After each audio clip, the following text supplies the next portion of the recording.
So hello everyone, this is Cinderella, just checking in. It's been about a week. I've obviously thrown some endive stems in the interim. They were just thrown on the top, so obviously no activity there. The worms in here are making their way through the extraordinary challenges I've been giving them over the last little bit. Giving them lots of regular food just to make up for the fact that I've given them such irregular food in the past. And so you can see that they are alive and happy and working through everything. I can see that whatever I put on this Starbucks cup is still being worked on. There's a bit of dryer lint or some kind of hair, and if you're ever wondering whether worms will get into hair, yes, they will. They like it very much. I just find that everything in moderation, like most things in the diet, you don't want to only have hair in a bin. I make my vacuum cleaner mistake with the dog hair. So yeah, this material is compacting a little bit more than Cinderella normally does. Normally I have big air pockets in this bin because of the irregular bedding, but because I think I have been not only feeding some regular food, which might be more moist, but also I think I've even watered in here. It's not stopping the worms from reproducing. I don't know whether you spotted those two cocoons there, but they are reproducing in here, which is great. But anyway, the material's a little compacted near the bottom, and you know, the worms would be just fine if you left it compacted. You always think, oh, worms need air, you got to fluff it up. I feel fluffing is more for us to check on the condition of the bin, whether they need food, whether the bin is too moist or getting a little dry, you know, those sorts of things. The worms will go where the worms need to go for air. There's a lot of worms in here because I have been putting worms that I find in the castings. Sometimes I've been sticking them in Cinderella, and usually those are little wisps, and they grow up into bigger worms that are hungry. So eventually this bin is going to need more food, and I wonder, yeah, there's more cocoons. I see even more cocoons in here. So this worm bin is probably having a little bit of a population explosion right now. There, that's the last compact corner taken care of. It's harder to fluff up when you've got these avocado pits everywhere. So I think I will give them a feeding. I saw that they were into that hair, you know, but I do feel that the worm population in here is going to support a feeding.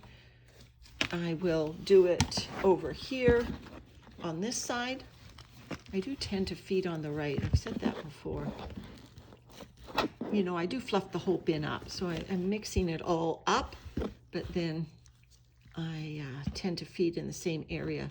So I'll put that little bit of hair down, and I'll put this Starbucks cup down, but I'm not going to put this existing piece of hair down in the food area. I'm just going to let it go in its own area, just so that I kind of keep the two areas separate. So I'll put some new carbon down. With an increased worm population, I think it's always important to do that. Oh, and when you go for food, always check your fingers before you stick your hands somewhere else, because babies tend to go along for the ride. Off you go. Yes. Okay. I think you can tell when your bin is getting a little bit wetter in that the castings here, I'm sorry, the camera light is forming like a flashlight here. The castings are sticking to my fingers more. when my bins are running the way I normally run them, I take my hands out and there are no residual castings on my hands at all, meaning that the bin has thoroughly, the castings are falling off my fingers. There's no muddiness to them at all. So I have a treat here because it's summer. I have watermelon, which I don't know if I've ever fed this bin watermelon.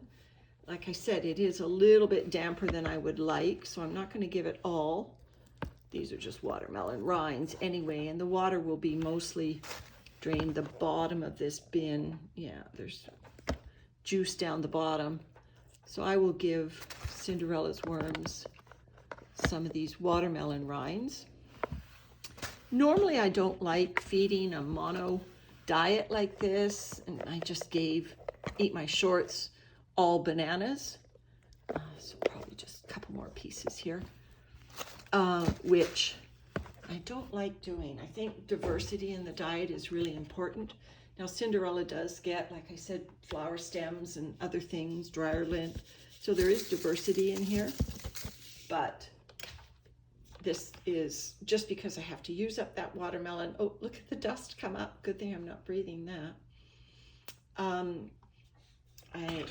I wanted to use up that watermelon and Cinderella needed a feeding, so there you go.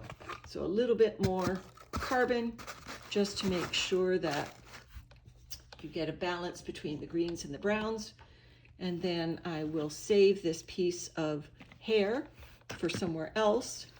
And I'll just put some of this old carbon over on top of that feeding area. The avocado shells over by the feeding area. And then I'll just push these castings on top of it so that the fruit flies and the fungus gnats can't find it. There. That's made like a nice sealed area. And then I will bury the hair on this near edge down here so that we have sort of a separation of the hair from the feeding area. I just am a little bit wary ever since I had that problem with the vacuum bin about getting hair too wet in a bin when you feed it to your worms. But other than that, Cinderella's looking great. There are lots of cocoons in here, so I think we're going to be even seeing more worms shortly when all those cocoons hatch. All right, take care, everyone.